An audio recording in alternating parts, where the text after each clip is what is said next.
জিকরগাছায় রাতের আধারে ভূমিহীন কৃষকের আড়াই বিঘা ক্ষেত কেটে দিয়েছে দুর্বৃত্তরা। আপনারা দেখছেন সমাজের চিত্র টিভি সংবাদ। যশোরের জিকরগাছা থেকে কেএম ইদ্রিস আলীর ভিডিও চিত্রে দেখুন বিস্তারিত। এ কেমন শত্রুতা, এ কেমন বর্বরতা! একজন ভূমিহীন কৃষকের লিজ নেওয়া আড়াই বিঘা ক্ষেত বিনষ্ট করায় এমন প্রশ্ন দেখা দিয়েছে সংশ্লিষ্ট মহলে। এমন নিষ্ঠুর ও বর্বর ঘটনাটি ঘটেছে যশোরের জিকরগাছা উপজেলার পানিসারা ইউনিয়নের বর্ণী গ্রামে। জানা গেছে, 18 ফেব্রুয়ারি বুধবার রাতে বর্গাচাষী মোহর আলীর আড়াই বিঘা জমির ক্ষেত রাতের আধারে দুর্বৃত্তরা কেটে নষ্ট করে দিয়েছে। প্রতিটি শসা গাছে ধরন আসার মুহূর্তে সমুদে গাছ কেটে নষ্ট করে দেয়ায় আবাদ খরচসহ প্রায় 2 লাখ টাকার আর্থিক ক্ষতি হয়েছে বলে দাবি করেন ক্ষতিগ্রস্ত কৃষক মোহর আলী। তিনি দাবি করেন, গাছগুলো ভালোভাবে বেড়ে উঠছিল এবং কিছুদিনের মধ্যেই বাজারে বিক্রির আশা করছিলেন।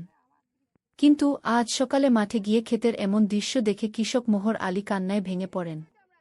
খবর পেয়ে বৃহস্পতিবার সকালে উপজেলা নির্বাহী অফিসার মোছাম্মদ রনি খাতুন, থানার অফিসার ইনচার্জ শাহ জালাল আলম, উপজেলা কৃষি অফিসার কৃষিবিদ মোহাম্মদ নুরুল ইসলাম, সমাজসেবা অফিসার মোহাম্মদ তৌহিদুল ইসলাম, কৃষি সম্প্রসারণ কর্মকর্তা আব্দুস ছামাদ সহ প্রশাসনিক কর্মকর্তারা ঘটনাস্থল পরিদর্শন করেছেন বলে জানা গেছে।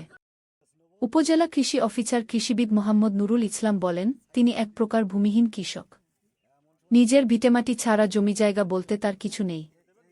অন্যের জমি লিজ নিয়ে তিনি চাষাবাদ করেন। প্রশাসনিক কর্মকর্তারা দোষী ব্যক্তিদের শনাক্ত করে আইনের আওতায় আনার পাশাপাশি ক্ষতিগ্রস্ত কৃষকের আর্থিক সহায়তার আশ্বাস দিয়েছেন। এ ঘটনায় ক্ষুব্ধ ও মর্মাহত এলাকাবাসী প্রশাসন ও আইনশৃঙ্খলা বাহিনীর দৃষ্টি আকর্ষণ করে দ্রুত তদন্ত করে দোষীদের শনাক্ত করে শাস্তি ও ভূমিহীন এই কৃষকের মানবিক সহায়তার দাবি জানিয়েছেন।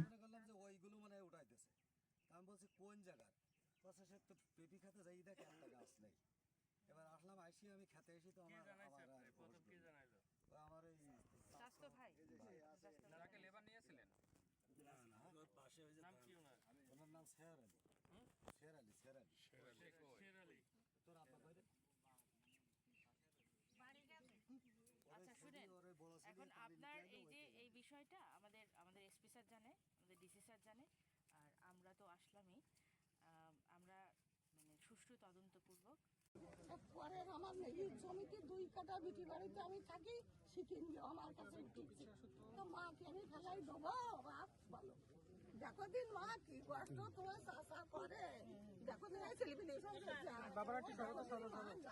দেখো দিন মা এটা সন্তান মানুষ করেছে। না যে পেঁপে বাগানটা আছে, এটাও আল্লাহর রহমতে অনেক ভালো একটা সুষম হবে আপনাদের জন্য, ওনার জন্য। আর পরবর্তীতে আবার চেষ্টা করবে। আমার বাবাকে বিবিসি। আচ্ছা শুনেন, আপনার হতাশ হবেন না। উনি কোথায়? ওনার নাম কি? মোহর আলী। মোহর আলী, আপনি হতাশ হবেন না, হ্যাঁ? আর হিংসা করবেন না কারোর সাথে। যা হয়েছে সেটা প্রশাসনিক ব্যবস্থা গ্রহণ করা হবে।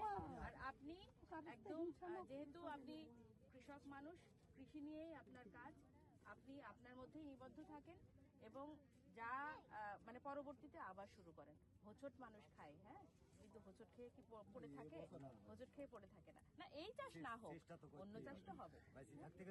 চেষ্টা করতে হবে, চেষ্টা অব্যাহত রাখতে হবে। মা তুই আমার মা, মা হ্যাঁ হ্যাঁ, আমি চাচ্ছি শুধু এই যে কাজটা তুই করেছে আজদিনে আমার সেই বিচারটা আমার।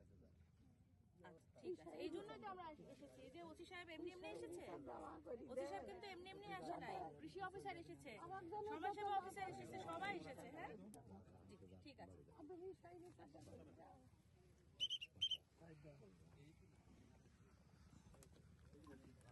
সমাজের চিত্র টিভি সংবাদের সাথে থাকার জন্য ধন্যবাদ।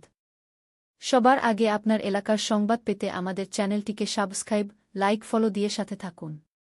পরবর্তী সংবাদ শোনার আমন্ত্রণ রহিল।